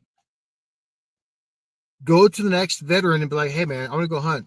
Hey man, I'm gonna go fish. I'm gonna go play pickleball or whatever it is. Go to the pickleball course and say, hey, I'm a veteran and I want to put together a vet. We are some of the most fantastic organizers in the world. We really are. I want to do something here in Utah, which I haven't really figured out how to do it yet. But pickleball, okay, I have like 100 some odd guys who want to go play pickleball in Salt Lake. I just got to pick a time and a date, and we're good to go. Like, organize something. Go, like, use your organizational skills, but don't trust the state website. Don't trust the state guys to do anything. Do it yourself. Yeah, there's a lot of opportunity to start your own nonprofits and things like that. And I will say this, guys, in just like everything else out there, verify, right? And I think Marie's list is going to be pretty much sponsored by people who have already used it. So that is our verification. But if you're out there seeking some of these things, guys, I've firsthand have had nonprofits on this show use the veteran keywords and things like that to try to get themselves out there. But when you go and do the homework and you look at their websites, they have zero veterans on there, nothing of the sort. And, just make sure that some of the, I think a lot of these, if you go to a website, if they're helping a lot of folks, I would imagine that those stories would be on there and you would see a lot of pictures of people really enjoying what they're doing. Mm-hmm. So don't be afraid to go out there and look for these nonprofits, but just make sure you either question everything. Once you question everything. Yeah, maybe you have a sponsor, someone who's like, hey man, this was fucking awesome. I went to it. Bam, there's your golden ticket. But if you're just out there searching on the internet, do your homework and maybe ask around before you go giving yourself into something. And a lot of these organizations aren't really out there looking for your money, so a lot of them just are out there and they already have funds and everything to make you aware. There's equestrian nonprofits out there, right? If you like to ride horses, if you just like to even bathe them and take care of them, there's a lot of opportunities like that. There's bike riding, so many.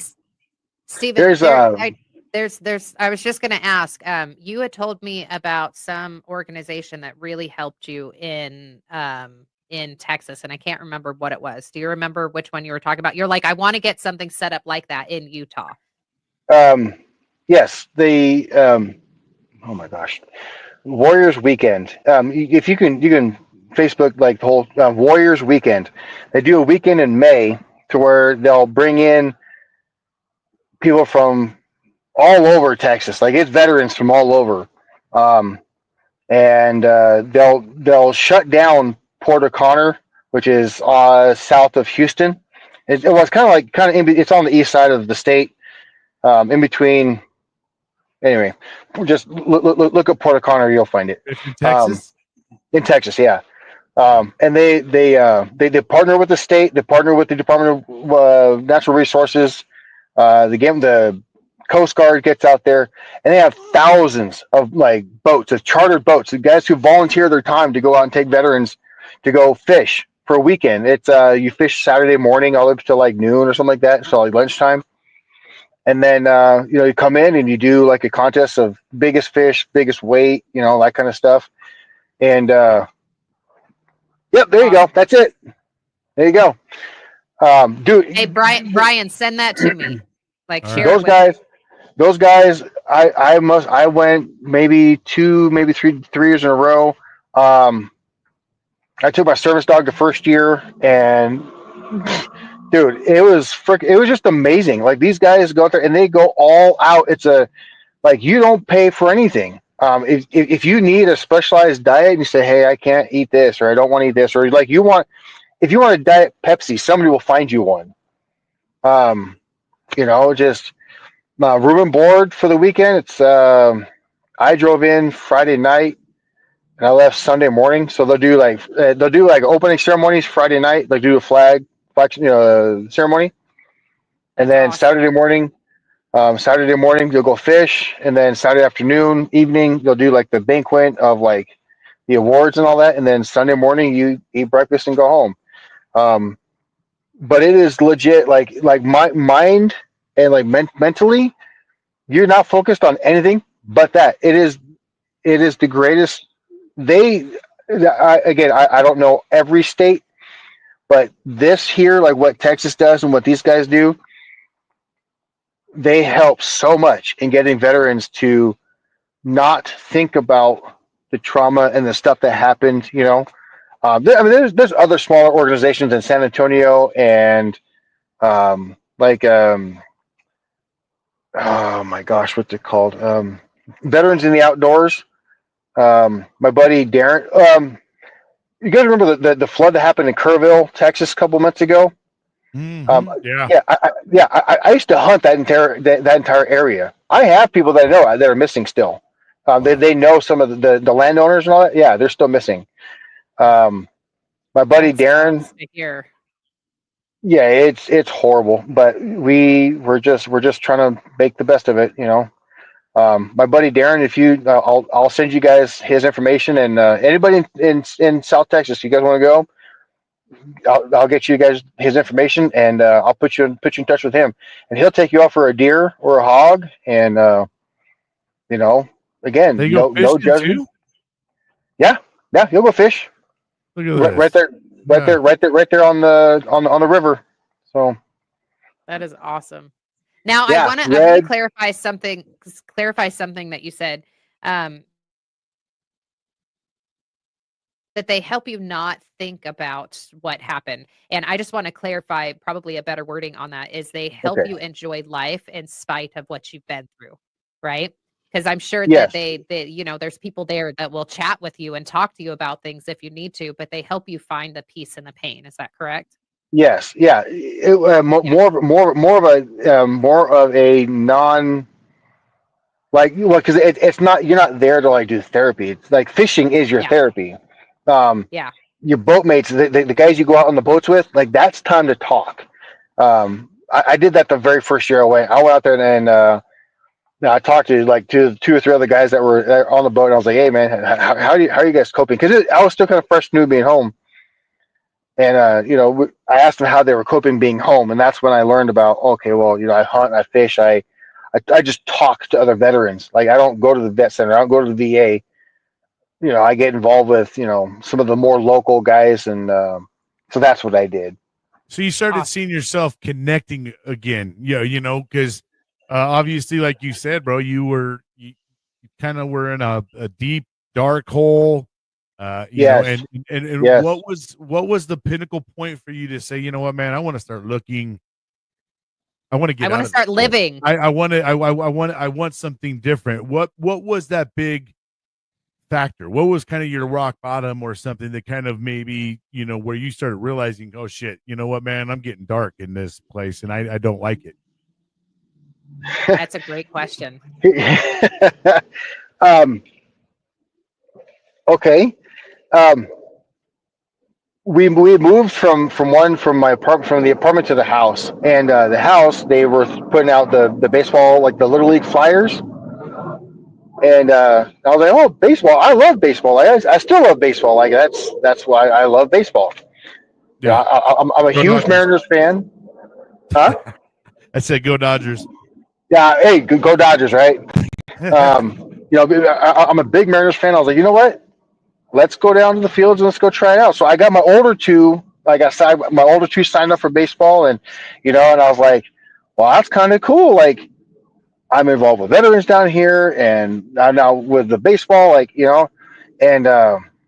is it still in Washington, or are you talking about in Texas? In San Antonio, yeah. Okay.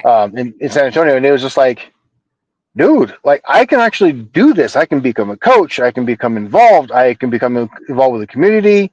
Like, I never You found lost faith. purpose. Yes, I found purpose. Yes, and I never lost faith in church. Like the church side was always there, but you kind of need something more than just the church side to live like God has a very big impact on my life, and I won't talk about it. It's not something that I don't express that churchy side of me. It's not for the open public. I don't talk about it. But like yeah, you're right. The purpose, I found purpose in baseball.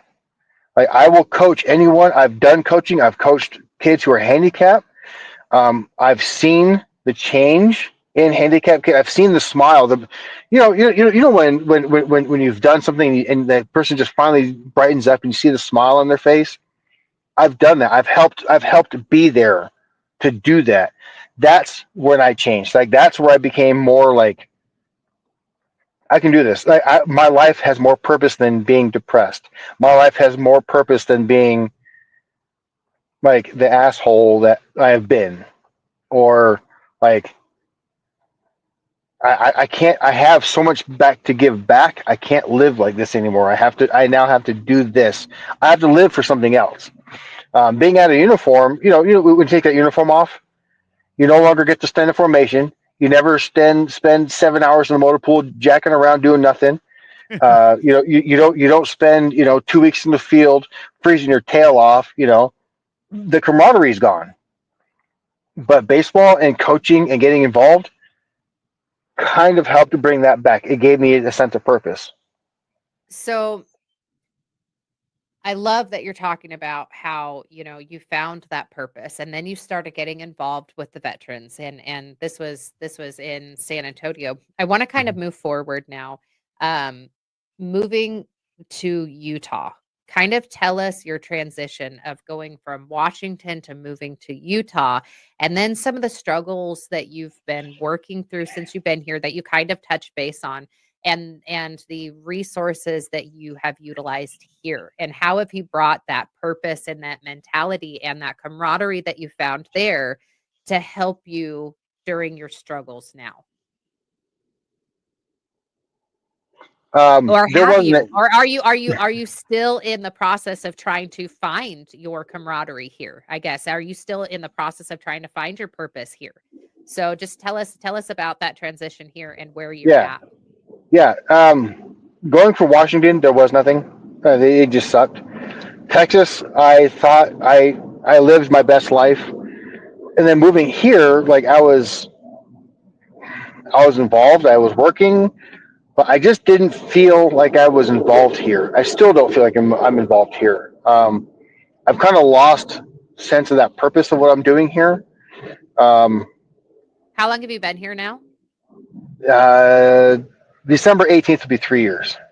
Okay, so yeah, And you're I'm still new. I'm still fresh, but I'm doing podcasts like this. I'm talking to people here. I'm trying to get involved with more organizations that are like the smaller end, so that I can know what's going on. behind the lava. You've been going to the Right. Davis Tech. Right.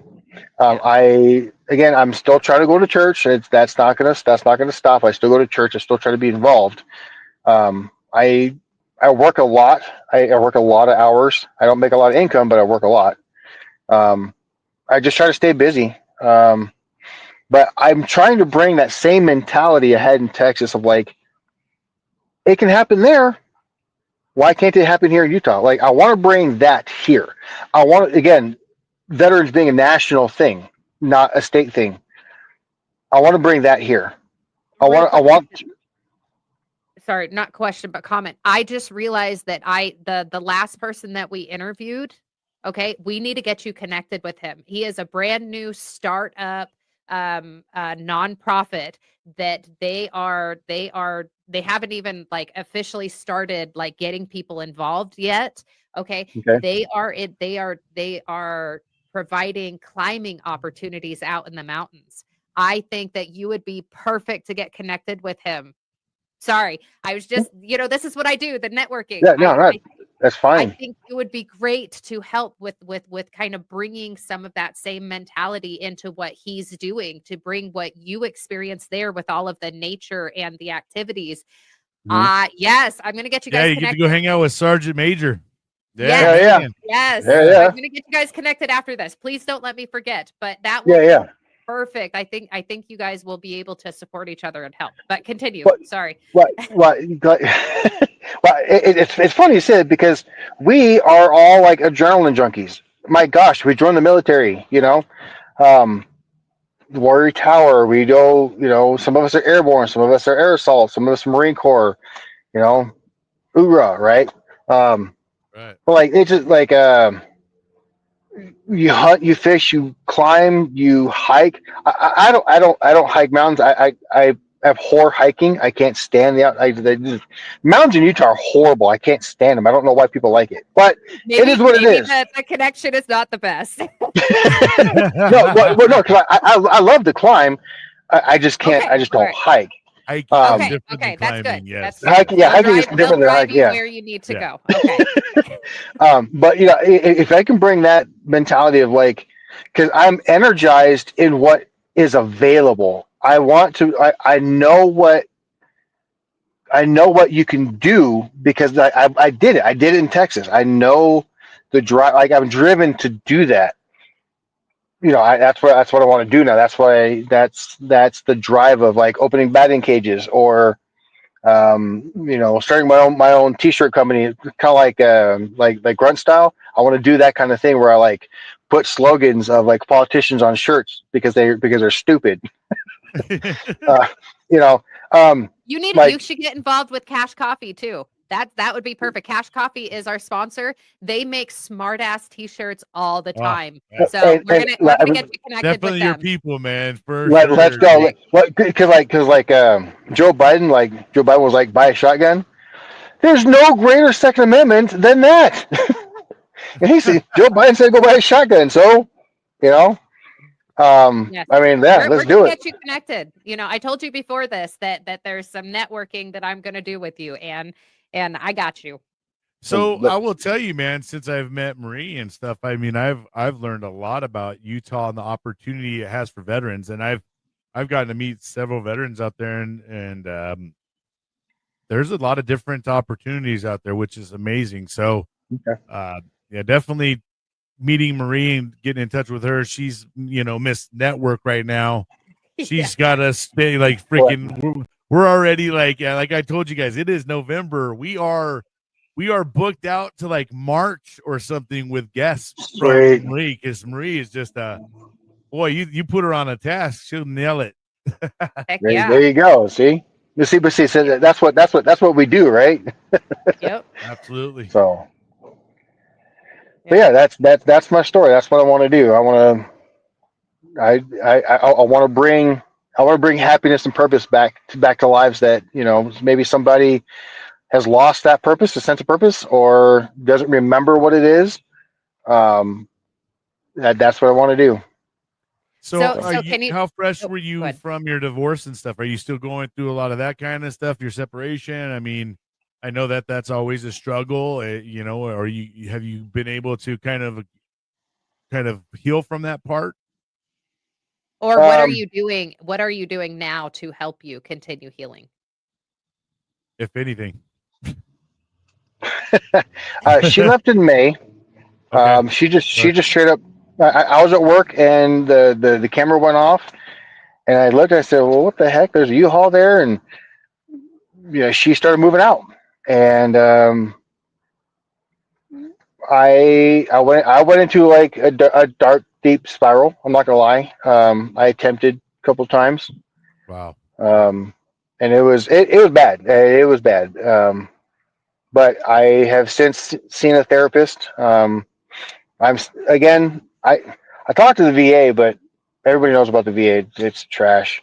I saw my own like private therapist for a while. Have you gone to the And vet center yet? The vet centers here are fantastic. I have not. I've wanted to, mainly because I don't have to worry about the VA if I go to the vet center. All right, I'm getting you connected with my therapist because he is phenomenal. He's in charge of the of one of the vet centers down here. I'm getting you involved connected with him. Amazing. Now, I wanted to go to the one that's in Ogden, but I think that's like North Ogden or something like that. But yeah, Well, it's okay. my therapist down in Provo, but he'll do video. Oh, So roger that. Okay. yeah, we're gonna get you connected there. Sounds good. But yeah, I moved everything out of the house that we were in.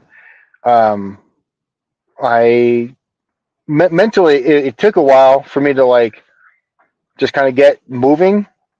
And when I did, when it finally clicked that I was going to do this on my own, I just did it. Yeah. It took a while to get the house like finally completed to be moved out of. But yeah, I was physically sick for 4 days. I just the pain and the hurt and whatever. It just That's a whole different kind of hurt, man. I mean, you obviously guys didn't really talk about it. You found out through the through the camera. Through the camera, yeah. Right.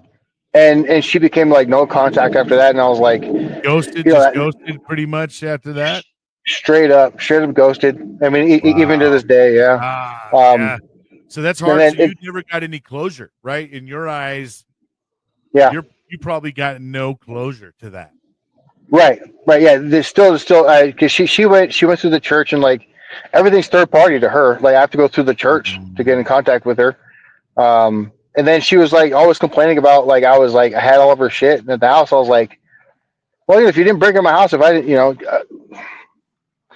I can't say what I want to say, but she broke into the house one day, and I caught her, and ended up calling. Yeah, it was not a pretty sight. The church had to get involved and was like, okay, well, you still have some of her stuff. I was like, well, hey, she broke into the house. She might as well just stolen all of her stuff. She's like, why do I still have some of her stuff after she broke into the house? And so, yeah, my closure is still not it still hurts. Like I'm still hurting from it. So I'm going to say that I love that even though you are struggling through this, and I know it's not finished, like it's still there. You don't have that closure. You're still trying to process through, what's going on. I love that you're still putting yourself out there, because like I met you at that veterans dinner, and I know that you were in a dark place, but you had a friend with you.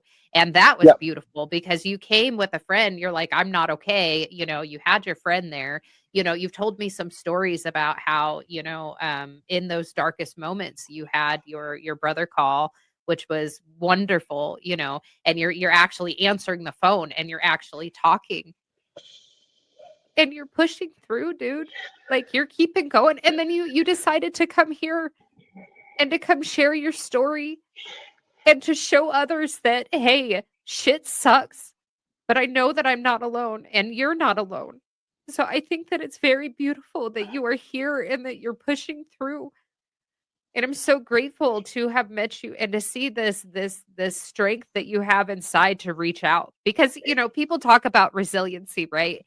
Resiliency, I have to push through. No, it's not. Resiliency is I'm going to ask for help. I'm not okay. And I'm going to keep going and I'm going to keep asking for help. And then you're utilizing your spirituality to help you keep going. You've got God with you. Your mind can only go for so long. I feel so bad for my brother because he was the first unit that got the extension in Iraq. They went from the year to the 18-month deployments. And all the units after that, like all you guys just spent 18 months in that hellhole. I cannot fathom what it was like to spend 18 months away from home and just come home. Some of these fools. Yeah, and I cannot like mentally.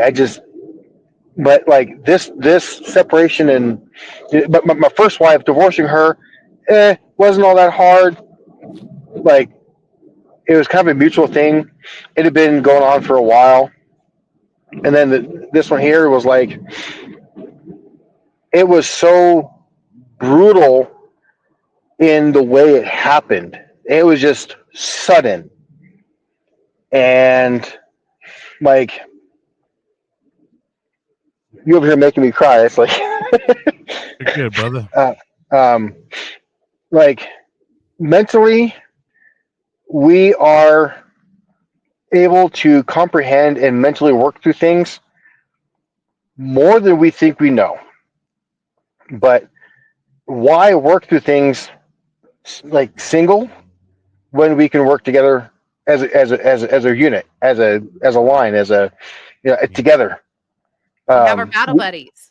We have battle Exactly. buddies. Yeah. Exactly.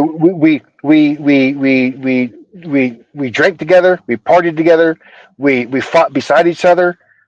Why would we not do that here at home? Fight the same battle here at home together. It's not just because there's no bullets flying by doesn't mean there isn't a battle going on. I think that's like moving from Texas to here. That's probably the one thing I'm trying to. I thank you for putting me in touch with other people because it's phenomenal. But like veterans in the community, there's a lot here where I'm at in Layton. The Hill Air Force Base is it's right there. But I was going to bring up, like, everybody, if you're listening, you can hear the birds because they're all doing their exercises and stuff. Oh yeah. Oh yeah, it's That's about 10 minutes from where I'm at. So yeah. Yeah. But there's just so much, like, you can do it. It just there's the activities. You don't have to have an activity. Do it yourself. Like put it on Facebook. Hey, I'm gonna go do tacos over here one day. We're gonna do I don't know.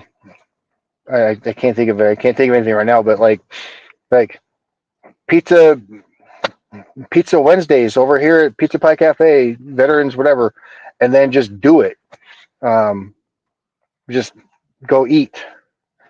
I don't know. I guess I want to do a range day, but the ranges around here suck too. So that's but we just have to stick together and not fight the battles alone. Absolutely. Bro, I'm very appreciative of you coming on and taking the opportunity to talk about all this stuff. It's not the easiest thing to do, man, especially, this is your first time coming on and I commend you for doing that though. 'Cause we need more brothers and sisters to come out and talk about stuff. It's, and to cry on camera. Yeah. Life is definitely not easy. There's nothing easy about what happens. And I don't think a lot of people understand how hard it is going from one life and completely changing it over to another. And I heard it best just recently that we probably got to get away from the word transition because it's not a transition. It is an actual change, a complete change in life.